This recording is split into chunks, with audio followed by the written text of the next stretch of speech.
All right, we're cleaning this Leslie upper rotor. This is Dr. Kemp, the Hammond Doc. Got Austin cleaning the inside of the rotor.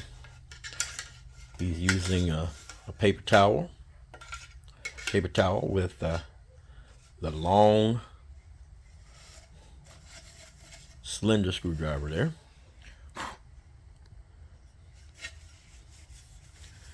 And what that does is by using this long, let me see this, using this long cylinder screwdriver, we don't have to try to put our fingers down inside and end up cracking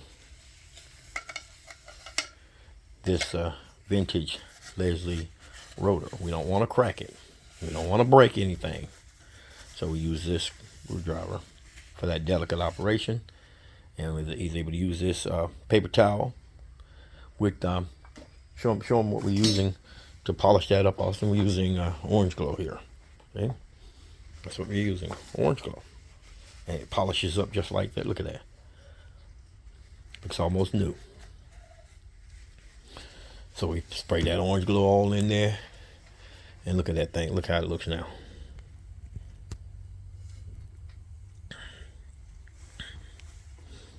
Okay.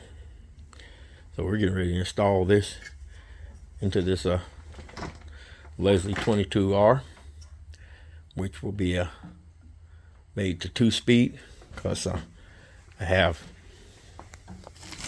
a 2-speed amp tone converter from BB Organ right here. So that'll be going in there. All right, just wanted to share that with you. Till the next video, Dr. Kemp, the Hammond Doc. Peace out.